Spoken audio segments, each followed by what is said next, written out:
अच्छा जी, so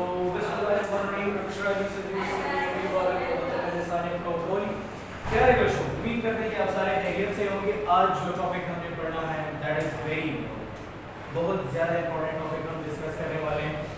और आज का जो टॉपिक है that is conceptual questions of chapter number 2 shower board की केपीके बुक हम डिस्कस कर रहे हैं। फर्स्ट ईयर की फिजिक्स देख रहे हैं और चैप्टर नंबर 2 के कॉन्सेप्चुअल क्वेश्चंस हमने पढ़ने होंगे और उसको हम देखते हैं कि किस तरीके से करें। अच्छा जो टॉपिक है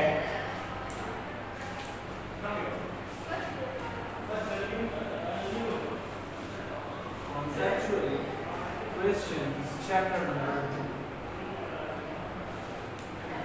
देखिए सबसे पहले आपके पास जो क्वेश्चन है, is it possible to add three vectors of equal magnitude but different directions to get a null vector? ठीक है, illustrate with examples। कहा जा रहा है कि आप ये बता सकते हैं कि आपके पास 3 वेक्टर्स हैं। How many vectors we are having? 3 vectors. कितने वेक्टर्स हैं? 3 वेक्टर्स। और तीनों वेक्टर्स के मैग्नीट्यूड बराबर है। तीनों वेक्टर्स के मैग्नीट्यूड एक दूसरे के साथ क्या है? इक्वल है या बराबर है। क्या इन तीनों वेक्टर्स को ऐड करके आप कोई नल वेक्टर ऑब्टेन कर सकते हैं कि नहीं कर सकते? क्वेश्चन ये है, यू आर हैविंग 3 वेक्टर्स, आपके पास 3 वेक्टर्स हैं और तीनों इक्वल इन मैग्नीट्यूड है लेकिन डिफरेंट इन डायरेक्शंस है। क्या इन सब को ऐड करके can we get zero vector या नल वेक्टर? ठीक है, सो आप कहेंगे कि बिल्कुल ये मुमकिन है कि आपके पास अगर 3 वेक्टर्स हो और तीनों vectors equal in magnitude, length wise same हो, डायरेक्शन वाइज डिफरेंट हो, we can get a null vector. How? और से देखिए, फॉर एग्जांपल आपके पास 3 वेक्टर्स, मैं कहता हूं कि first vector is like this. चलें, मैं कहता हूं कि दिस इज ए। मैं कहता हूं जी सेकंड वेक्टर मेरे पास फॉर एग्जांपल इस तरीके से है। चलिए, दिस इज बी। और थर्ड वेक्टर फॉर एग्जांपल आपके पास इस तरीके से है, सी। तीनों वेक्टर्स मैग्नीट्यूड वाइज सेम है, क्या डायरेक्शन वाइज डिफरेंट है? यस। चलिए अब हम इनको ऐड करते हैं ताकि हमें नल वेक्टर मिल सके। चलिए, नाउ एडिंग। अब मैं इसको करता हूं ऐड। क्या मिलेगा जी से? हमने क्या किया, सबसे पहले फर्स्ट वेक्टर ड्रा किया according to head to tail rule. Head to tail rule क्या कहता है? आपने क्या करना है, सबसे पहले कोऑर्डिनेट प्लेन ड्रा करना है और उसके बाद सेलेक्ट सूटेबल स्केल करना है।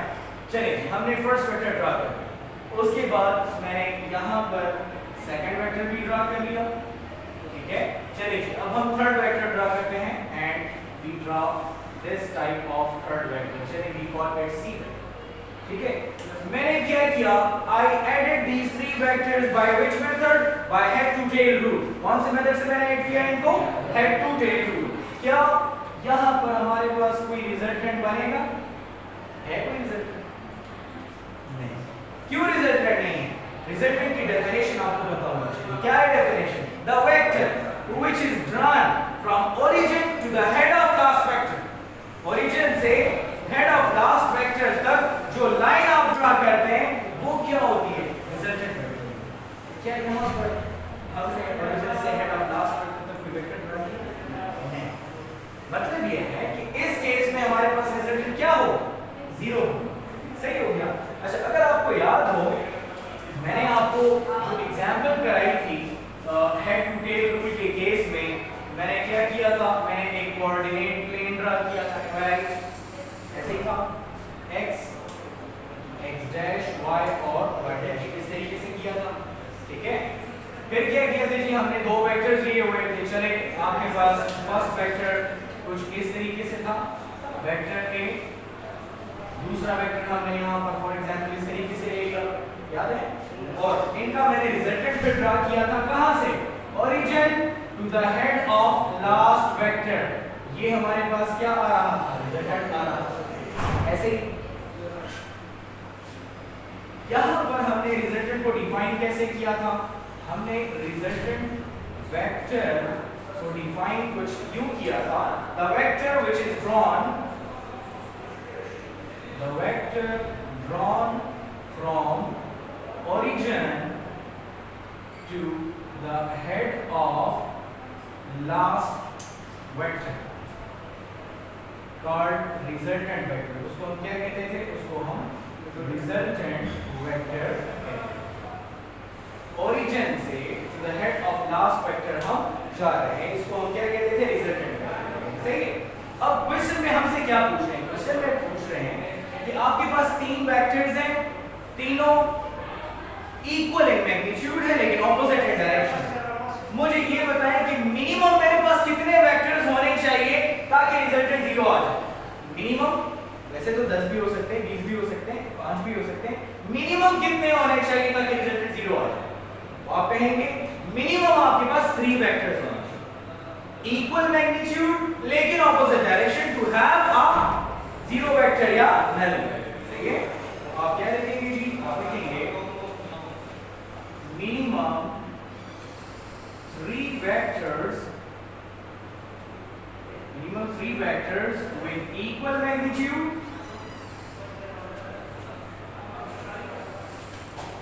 but opposite directions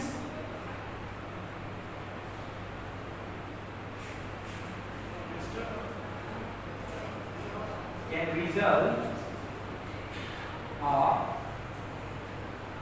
resultant.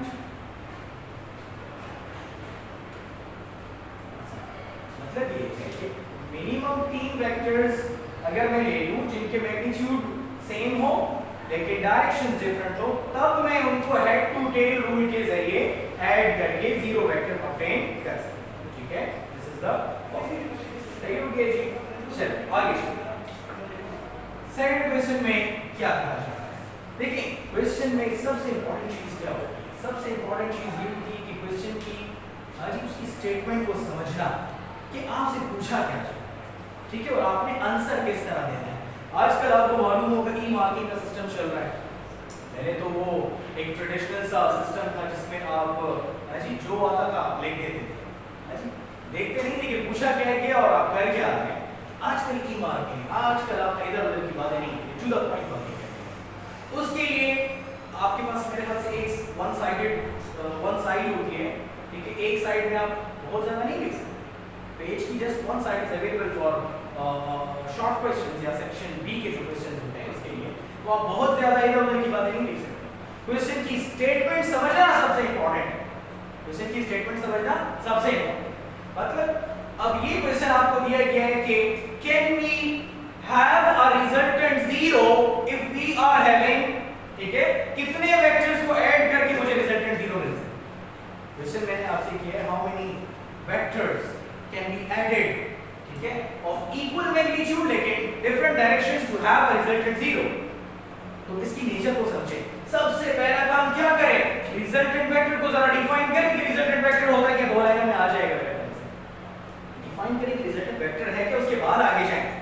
आप कहेंगे कि हेड टू टेल रूल के केस में मैंने जो ड्रा किया था diagram, we have added 2 vectors and this was the resultant. उनको शो करने के रिजल्टेंट कहते किसे हैं, उसके बाद अपने आंसर की तरफ आए, डायरेक्ट जंप नहीं लगाना। समझ रहे हैं, ओरिजिन से हेड ऑफ लास्ट वेक्टर तक आप चल रहे हो, एक रिजल्टेंट ड्रा कर रहे हो, ये होता है रिजल्टेंट। अपने क्वेश्चन की तरफ चले, मैंने 3 वेक्टर्स विद इक्वल मैग्नीट्यूड लेकिन ऑपोजिट डायरेक्शन मैंने कंसीडर किया। Now I added them by HTR, head to tail rule, graphical method of vectors addition, and I got resultant 0। मतलब ये है कि मिनिमम मेरे पास 3 वेक्टर्स होने चाहिए ताकि रिजल्टेंट क्या आ जाए आपके पास 0 हो जाए। इसे क्लियर है? चल सेकंड क्वेश्चन में क्या कहा गया है, कहते हैं कि the magnitude of 3 vectors are 2 meter, 3 meter and 5 meter. The direction are at your disposal. Can these 3 vectors to be added to yield a 0 illustrate with the diagram। बेटा जरा और से देखिए, कह रहे हैं कि आपके पास 3 वेक्टर्स हैं। कितने वेक्टर्स हैं? 3 वेक्टर्स हैं। पहले वेक्टर का मैग्नीट्यूड 2 मीटर, दूसरे का मैग्नीट्यूड 3 मीटर और तीसरे का मैग्नीट्यूड 5 मीटर। क्या आप इन 3 वेक्टर्स को ऐड करके रिजल्टेंट 0 ला सकते हैं? Directions are at your disposal। Directions आपकी मर्जी है कि आप प्लस लगाना चाहते हैं या माइनस लगाना चाहते हैं। डायरेक्शंस मैंने आपके डिसीजन पे छोड़ दिया है कि आप तीनों में से जिस वेक्टर के साथ भी डायरेक्शन माइनस लगा ले प्लस लगा ले आपकी मर्जी। एक वेक्टर 2 मीटर है, दूसरा 3 मीटर है और तीसरा 5 मीटर है। डायरेक्शन आपकी मर्जी का है, जो डायरेक्शन भी आप लगाना चाहते हैं आप लगाएं और रिजल्टेंट 0 लाकर बताइए। अच्छा, क्वेश्चन में क्या कहा जा रहा है? क्वेश्चन में कह रहे हैं कि फॉर एग्जांपल वेक्टर ए मेरे पास 2 मीटर है, वेक्टर बी 3 मीटर है और वेक्टर सी 5 मीटर और directions are at my disposal. मतलब डायरेक्शन मेरी मर्जी के प्लस माइनस में जो भी लगाना चाहता हूं रिजल्टेंट 0 चाहिए और सही ना। अगर मैं डायरेक्शन अपनी मर्जी का लेता हूं, now considering direction of our disposal, मुझे रिजल्टेंट 0 चाहिए। मैं क्या करता हूं, मैंने इसको प्लस ले लिया, इसको भी प्लस ले लिया, इसको मैं क्या ले लेता हूं माइनस ले। सही, मेरी मर्जी है, मेरी मर्जी में कुछ भी कंसीडर कर लूं। चलिए नाउ रिजल्टेंट लेते हैं। अब देखते हैं कि क्या आता है। रिजल्टेंट वेक्टर क्या होता है? A vector whose magnitude is equal to sum of the magnitudes of all the vectors added। जितने भी वेक्टर्स आपने ऐड किए हैं उन सब के मैग्नीट्यूड्स को प्लस करके जो आंसर आएगा वो रिजल्टेंट का मैग्नीट्यूड है। राइट, सही कह रहा हूं। चलिए ऐड करते हैं इसको। इससे आ जाएगा resultant vector A, vector B और वेक्टर सी। चलिए देखते हैं। अभी ये हो जाएगा रिजल्टेंट वेक्टर। ए क्या है जी? प्लस 2 मीटर, बी क्या है? प्लस 3 मीटर, सी क्या है? Minus 5 metre. ऐड करें जरा, इससे आ जाएगा रिजल्टेंट, इससे हो गया जी 5 मीटर माइनस 5 मीटर, रिजल्टेंट क्या आ जाएगा? रिजल्टेंट क्या आ जाएगा? 0। सही है। So we are having 3 vectors, एक का मैग्नीट्यूड है 2 मीटर, दूसरे का 3 मीटर और तीसरे का माइनस 5 मीटर। अब अगर मैं इनको ऐड करता हूं आपके पास रिजल्टेंट क्या आ जाएगा? 0 आ जाएगा। कब? जब directions are at your disposal, आपकी मर्जी का डायरेक्शन। तो मेरी मर्जी का तो मैंने थर्ड वाले को माइनस ले लिया, बाकी वालों को पॉजिटिव कंसीडर किया। Right, and we got resultant.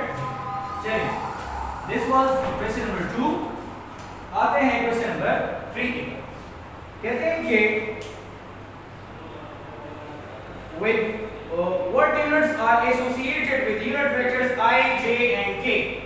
कहा जा रहा है कि I, J और K, I, J और K 3 यूनिट वेक्टर्स हैं।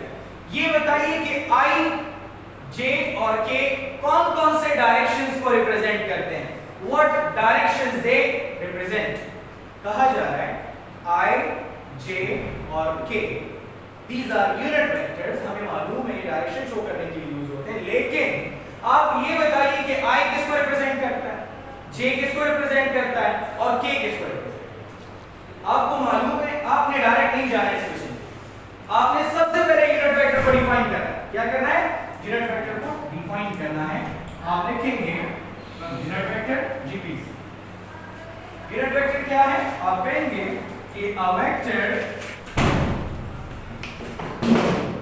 a vector with magnitude 1, a vector with magnitude 1 called unit vector। वो वेक्टर जिसका मैग्नीट्यूड 1 हो उसको हम लोग क्या कहते हैं? Unit vector. और ये भी लिख दीजिए कि ये वेक्टर हम यूज क्यों करते हैं। ये वेक्टर आप यूज करते हैं टू शो द डायरेक्शन। क्या शो करने के लिए? डायरेक्शन को शो करने के लिए। ठीक है। और से देखिए बेटा, क्वेश्चन में कह रहे हैं कि I, J and K these are 3 unit vector. ये बताएं कि I, J, K रिप्रेजेंट किस कौन कौन से एक्सिस को करता है। आप कहेंगे कि ये जो I कैप है, I कैप ये बेसिकली x एक्सिस को रिप्रेजेंट करता है। Then we have J cap, ये हमारे पास y एक्सिस को रिप्रेजेंट करता है। Then we have K cap and it represents z axis क्या रिप्रेजेंट कर रहा है, ये z एक्सिस को रिप्रेजेंट कर रहा है। मतलब ये है क्वेश्चन में कहा जा रहा था कि आपके पास 3 यूनिट वेक्टर्स होते हैं I, J and K. Now you are supposed to tell that ये कौन-कौन से डायरेक्शंस के लिए हम यूज करते हैं, कौन-कौन से डायरेक्शंस को ये डिस्कस करता है। तो आप कहेंगे कि यूनिट वेक्टर क्या होता है, वो वेक्टर जिसका मैग्नीट्यूड 1 हो उसको यूनिट वेक्टर कहते हैं। सही कह रहा हूं। उसके बाद हम इसको यूज क्यों करते हैं, टू शो द डायरेक्शंस, ताकि हम डायरेक्शंस को बता सकें। एक्स एक्सिस के लिए हम आई कैप यूज करते हैं, वाई एक्सिस के लिए जे कैप और जेड एक्सिस के लिए के कैप। ठीक है, चलिए क्वेश्चन नंबर 4 की तरफ आते हैं। क्वेश्चन नंबर 4 में क्या कहा जा रहा है, can the scalar product of two vectors be negative, give the example। देखिए कह रहे हैं कि scalar product of two vectors can be negative, give example with proof। बेटा सबसे पहले आपने क्या करना है, सबसे पहले आपने इनको बता देना है कि स्केलर प्रोडक्ट कहते किसे हैं। सबसे पहले क्या डिफाइन कर देंगे आप, स्केलर प्रोडक्ट। सबसे पहले आप इनको ये बताएंगे कि स्केलर प्रोडक्ट कहते किसे हैं। Remember when two vectors are multiplied, जब आप दो वेक्टर्स को आपस में मल्टीप्लाई करते and we get the resultant of scalar quantity, such product of two vectors is called what, scalar। जब दो वेक्टर्स को मल्टीप्लाई किया जाए और रिजल्ट आपका कोई स्केलर क्वांटिटी आ जाए, इस तरह के प्रोडक्ट को हम क्या कहते हैं, स्केलर प्रोडक्ट। कैसे, अभी दिखाता हूं। आप कहेंगे when two vectors are multiplied and the answer is a vector quantity, and answer is a vector quantity, such product of vectors, such product of two vectors is called scalar product। इसको हम क्या कहते हैं, इसको हम scalar product। सही हो गया जी। कैसे, गौर से देखिए बेटा, आपने वर्क की डेफिनेशन पहले पढ़ी है। चलिए मैंने आपको एक जनरल एग्जांपल दे देनी है। चले ए बी दोनों का मैंने डॉट ले लिया। याद रखिए स्केलर प्रोडक्ट को हम कौन सा प्रोडक्ट भी कह सकते हैं, डॉट प्रोडक्ट भी कहा जा सकता है। ये है हमारे पास resultant, that is a scalar. सही हो गया। अगर आपको याद हो वर्क की डेफिनेशन जो आपने की थी, वो वर्क की डेफिनेशन कैसे की थी आपने। नाउ अब हम प्रूफ देते हैं कि स्केलर प्रोडक्ट डेली लाइफ में क्या होता है, F dot D, work equal to F dot D, ऐसे ही होता है। बेटा क्वेश्चन में क्या पूछ रहे हैं, मुझे ये बताइए कि क्या ये फोर्स और डिस्प्लेसमेंट दोनों वेक्टर क्वांटिटी थे, है ना। दोनों को मैंने मल्टीप्लाई किया, I got work which is a scalar quantity. What I defined scalar product। मैंने सब इधर नहीं किया, मैं बेस बता रहा हूं। ठीक हो गया। और से देखिए क्वेश्चन में कह रहे हैं कि क्या ये आंसर मुझे कभी नेगेटिव मिल सकता है, अगर मिल सकता है तो रीजन बताएं और प्रूफ देकर। बेटा मुझे एक बात बताइए कि वर्क हमारे पास मैक्सिमम भी होता है, मिनिमम भी होता है, पॉजिटिव भी होता है और नेगेटिव भी होता है। Am I right? For example एक ड्राइवर है, वो एक गाड़ी चला रहा है, जैसे ही वो ब्रेक लगाता है, कार डिस्प्लेसमेंट कौन से डायरेक्शन में कवर करता है, forward direction. Am I right? लेकिन जो फ्रिक्शनल फोर्स है वो कौन से डायरेक्शन में होती है, बैकवर्ड डायरेक्शन में। When the driver of a car applies some brake, the car moves in forward direction while the frictional forces are in opposite direction। The frictional force is between the tires and the ground surface। ground surface और tyres के दरमियान जो frictional force है वो backward direction में होती है। सही है। कार फॉरवर्ड डायरेक्शन में जा रहा होता है, जैसे ड्राइवर ब्रेक लगाता है तो फ्रिक्शनल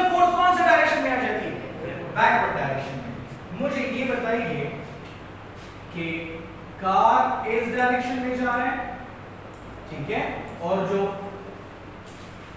डिस्प्लेसमेंट इस डायरेक्शन में कवर हो रहा है, लेकिन जो फ्रिक्शनल फोर्स है वो इस डायरेक्शन में है।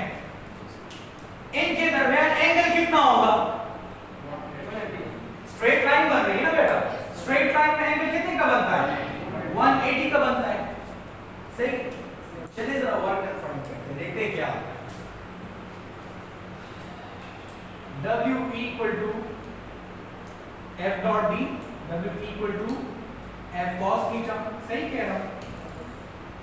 जरा यहां पर पुट करें cos 180 थीटा की बजाय 180 जरा पुट करें, cos 180 से -1 आता है, माइनस है। क्या आपके पास वर्क डन नेगेटिव नहीं आ गया? आ गया। मतलब ये है कि scalar product of two vectors can be negative if the angle between F and D is how much? 180. If force and displacement are anti-parallel to each other. If force and displacement are anti-parallel to each other. This is called what? Anti-parallel. Sure?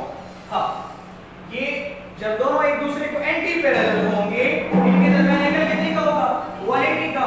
जरा put कर लेवर की equation में, answer negative आएगा। Hence, we conclude that the product of two vectors, ठीक है, if it is a scalar product, it can be negative. If both these two quantities, yeah, both these vectors like force and displacement we have considered work here, if both these are anti-parallel to each other, work done will be what? Negative. ठीक है, आप example कैसे देंगे? आप example कहेंगे when driver applies brake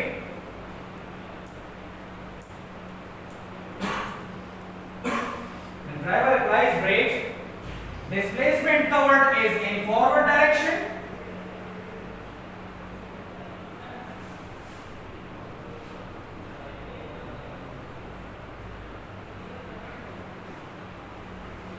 displacement covered is in forward direction while frictional forces are in backward direction, right? While frictional forces are in backward directions, hence when force and displacement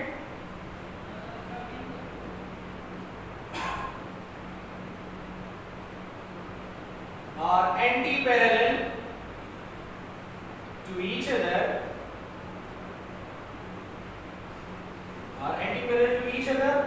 scalar product, their scalar product will be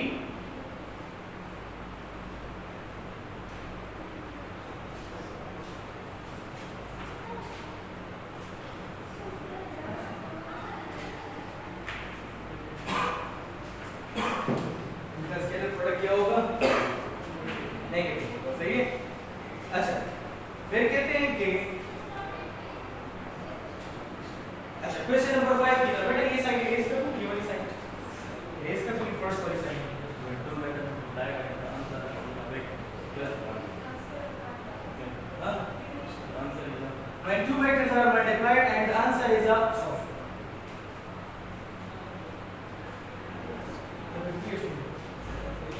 इंसान तो वैसे ही मुमकिन होता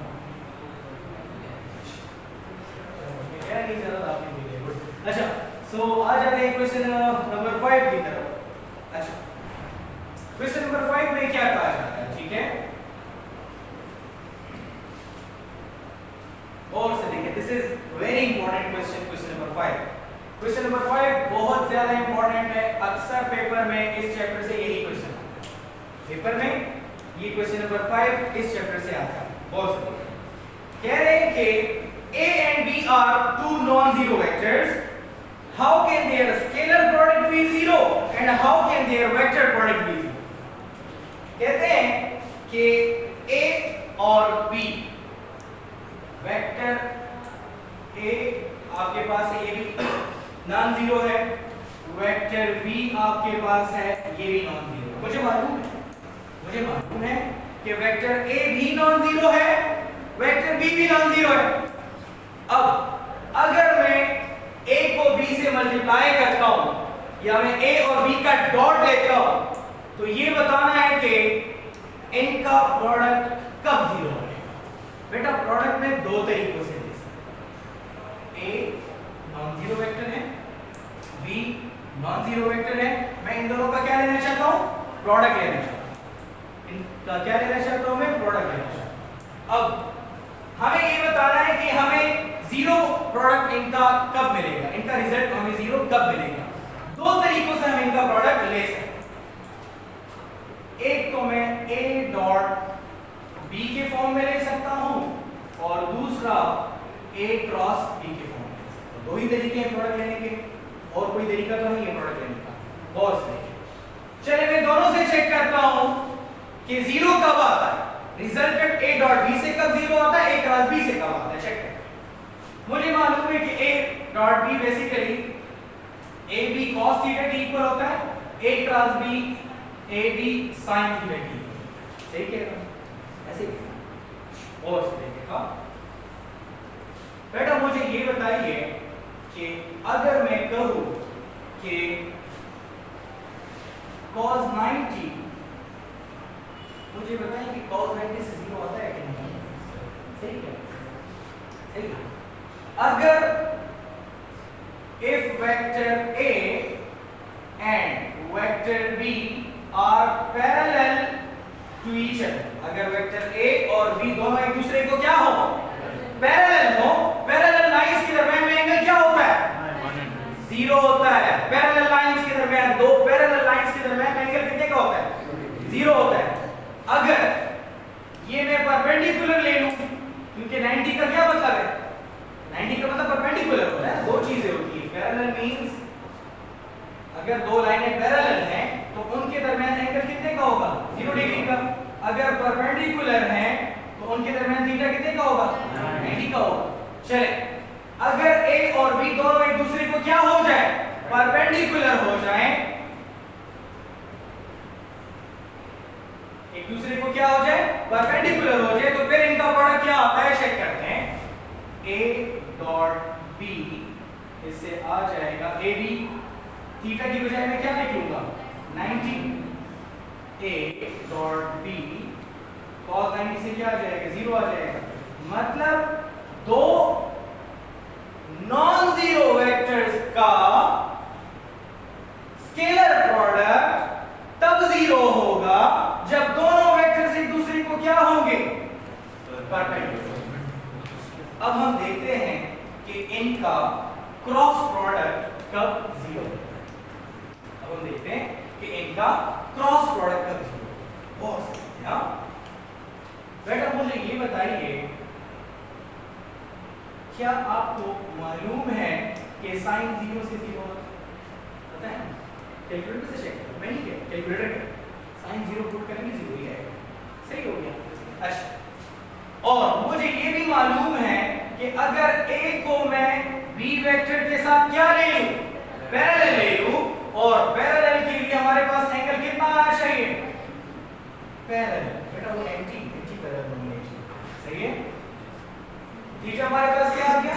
0। अगर A और B एक दूसरे को पैरेलल, A और B एक दूसरे को पैरेलल हो तो क्या होगा? उनका जो प्रोडक्ट आएगा, क्रॉस प्रोडक्ट आएगा sin 0। इससे आ जाएगा AB sin 0 से 0 आता है। इस तरीके से मतलब ये है कि हमें रिजल्टेंट 0 क्रॉस प्रोडक्ट के केस में तब मिलेगा जब A और B एक दूसरे को क्या होंगे? पैरेलल होंगे। एंगल उनके दरमियान कितना होगा? 0। तब we can get their cross product 0. Question के सपोज दैट शो बताओ सर आपको वेक्टर्स वेक्टर A और B, वेक्टर A आम नॉन जीरो दे और B आम नॉन जीरो दे। क्वेश्चन के दाता सपोज द शेड क्वेश्चन के दाता दावी शिमंग तो दा ओ खाया शिकर लगा दा दो वेक्टर्स हम मल्टीप्लाई करो उस हम सर दो तरीके की मल्टीप्लाई करो, या वे डॉट करो या वे क्रॉस लो। नो जीरो बकम केस के राजी डॉट का केस की जीरो कलर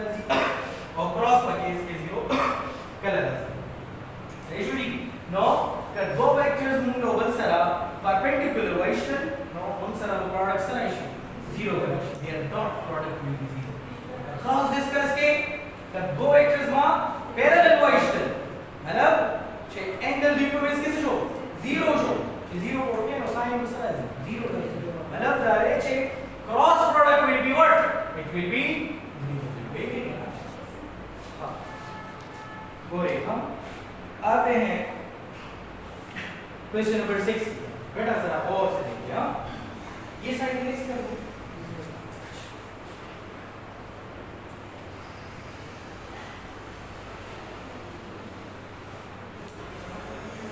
ये भी इरेज कर दो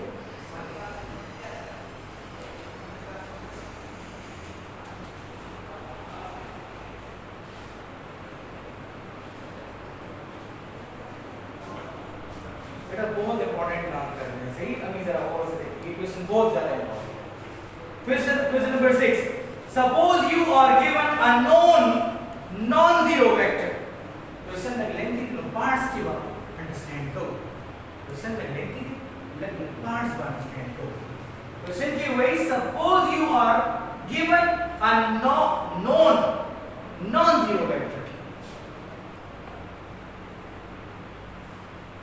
मैंने आपको पहले से ही बता दिया कि आपके पास ए वेक्टर क्या है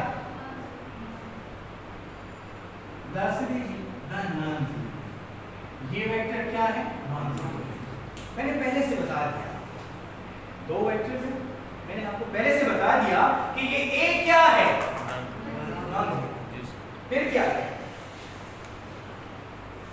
The scalar product of A with unknown vector B is 0. और दूसरी इंफॉर्मेशन इन्होंने हमें ये दी है कि B एक वेक्टर है और वो क्या है unknown हमें नहीं मालूम कि क्या फिर कह रहे हैं कि स्केलर प्रोडक्ट अगर मैं लेता हूं उनका तो मुझे आंसर क्या मिलता है 0 मिलता है चलिए कहते हैं कि अगर इस A का इस अननोन वेक्टर B के साथ मैं कोई प्रोडक्ट लेता हूं मल्टीप्लिकेशन करता हूं तो आंसर 0 आता है मतलब A को अगर मैं B से डॉट ले स्केलर प्रोडक्ट कह रहे हैं ना डॉट ले लूं तो आंसर 0 आता है डॉट ले लूं तो आंसर क्या आता है 0 फिर क्या कह रहे हैं likewise the vector product of A and B is 0 अच्छा कहते हैं कि मैं A का उसी अननोन वेक्टर B के साथ अगर प्रोडक्ट लूं तो तब भी 0 आता है What can you conclude about B आप B के बारे में क्या कंक्लूजन करेंगे कि ये B क्या है हमें तो अननोन है ना B तो बेटा हमें नहीं मालूम है कि B क्या है either it is 0 non zero what question very simple question के पास सपोज दाशे है बरोबर से कुछ दो वेक्टर A नॉन जीरो का मान पता चला वेक्टर B अननोन ना उसको पता नहीं either the 0 they non zero they whatever it is नहीं तो उस नॉन सारा दो किस्म इंफॉर्मेशन थी how many type of information two type of information number 1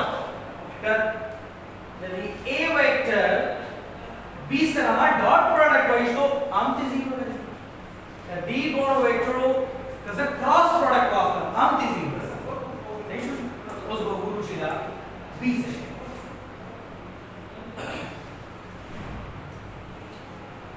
reason 1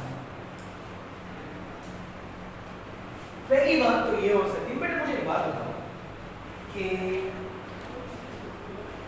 2 multiplied by 0 से क्या 0 5 मल्टीप्लाइड बाय 0 से क्या 0 0 100 मल्टीप्लाइड बाय 0 से क्या 0 0 a मल्टीप्लाइड बाय b से क्या आता है a मल्टीप्लाइड बाय b से कुछ आएगा अगर मैं b 0 ले लूं तो क्या आएगा आंसर 0 आएगा सही है क्लियर कट खबर दादा पहला रीजन होता है कि पहली बात तो ये हो सकती है कि b कुछ भी नहीं है 0 है 0 multiplied by anything will give you not 0 multiply करना है a into 0 will give you 1। पहली पॉसिबिलिटी ये हो सकती है कि b पर्सनली 0 है। पहली पॉसिबिलिटी क्या हो सकती है कि b पर्सनली 0 है, क्योंकि मुझे पता है 2 मल्टीप्लाइड बाय 0 आता है, 3 मल्टीप्लाइड बाय 0 आता है, a मल्टीप्लाइड बाय 0 आता है। समझ गए? अब हमें क्या है a डॉट b से 0 आता है, तो ये b क्या है? पहली पॉसिबिलिटी ये हो सकती है कि b खुद बहुत 0 है। सही? अच्छा, एक तो ये रीजन है, इसके अलावा एक और रीजन हो सकता है। मुझे मालूम है कि dot product of two vectors कब 0 आता था? Dot product of two vectors कब 0 आता था? जब a और b एक दूसरे को क्या होते थे? परपेंडिकुलर होते थे। एंगल क्या होता था? 90 होता था, तब भी 0 आता था आंसर। चलिए check. If a is perpendicular to b, मतलब कद्यूपमेंस के एंगल 90 शो, या बस ही still the 0 rising।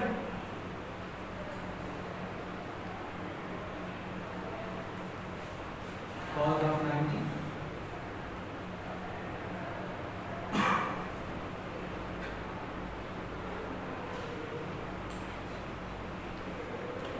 सही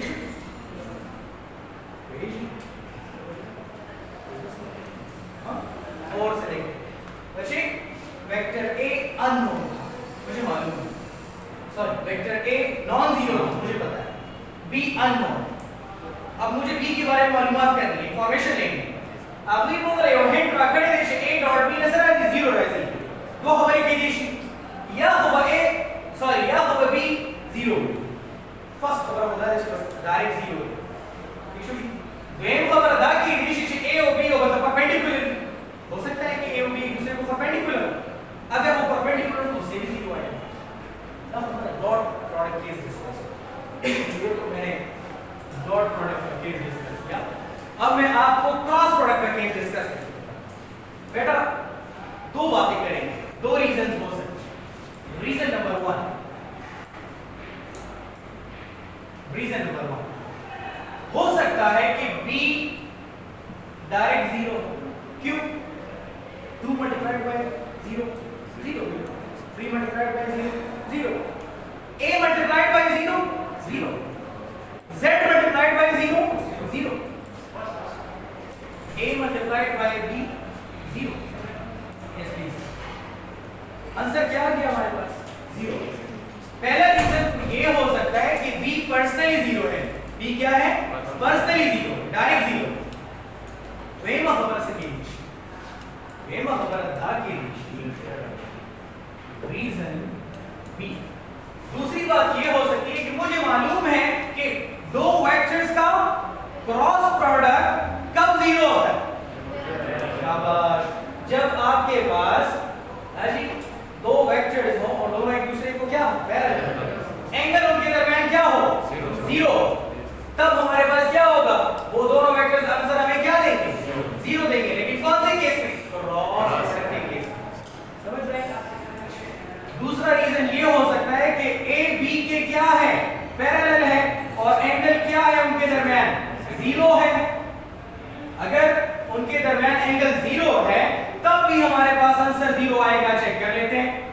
a cross b equal to ab sin theta. अगर ये दोनों एक दूसरे को पैरेलल हैं तो थीटा की जगह 0 पुट करेंगे। a क्रॉस b से क्या आ जाएगा? sin 0 से 0 आता है, हमारे पास आंसर क्या मिलेगा? 0 मिलेगा। सही कह रहा हूं? अच्छे क्वेश्चन की तपोज दाशे हो तो सरा यो वेक्टर दे a that is non zero। मैं खबर दाशे हो द b यो वेक्टर का द अनमत बदल निशा और दो किस्म इंफॉर्मेशन उनसे रखता।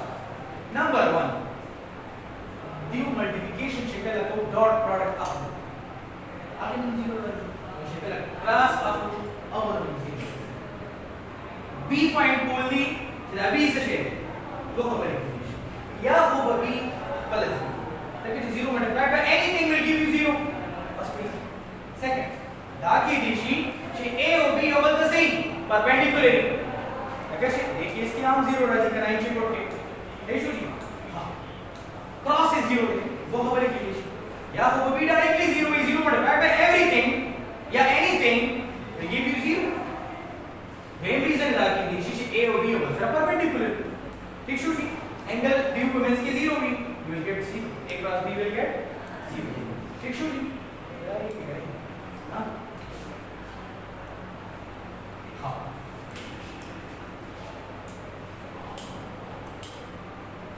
बेटा क्वेश्चन नंबर 7 की तरफ सही है why a particle experiencing only one force cannot be in equilibrium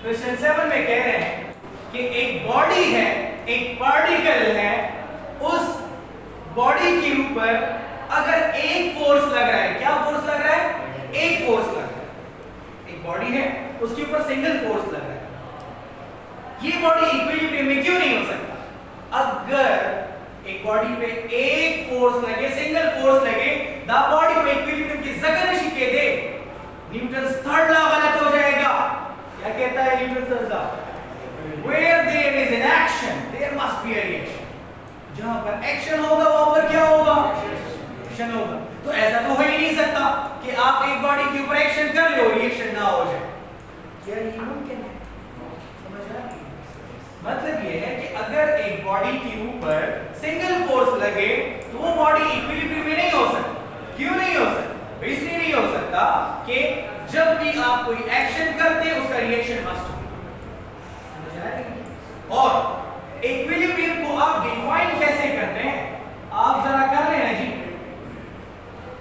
आपने कहा था the state of a body with zero acceleration क्या था सही क्या the state of a body with zero acceleration आपके देने से जो बॉडी माने फोर्स लेगी और एक एक्सेलरेशन जीरो हुई मतलब आप सिंगल फोर्स लगो ले रहे हैं ना वो कहते नहीं जिससे वो बॉडी माने फोर्स लगो बॉडी में एक्सेलरेट की ना मतलब है कि मतलब है आपने कहा था एक्सेलरेशन क्या है it is a state of a body with zero acceleration state of a body with zero acceleration ठीक है मतलब ये है कि अगर एक बॉडी उसके ऊपर सिंगल फोर्स लग रहा है वो इक्विलिब्रियम में नहीं होगा क्यों नहीं होगा बिकॉज़ आपके पास जहां पर एक्शन होता है वहां पर रिएक्शन भी होता है single force acting on the body can not be in equilibrium it is a clear cut violation of the Newton's third law which states that where there is an action there must be a reaction जहां पर action होगा उधर reaction must होगा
कोई मशवरा देना हो आपने कोई इंप्रूवमेंट की गुंजाइश आपको नजर आए feel free to talk to me ठीक है इंशाल्लाह उम्मीद करता हूं कि आज का लेक्चर आपको पसंद आया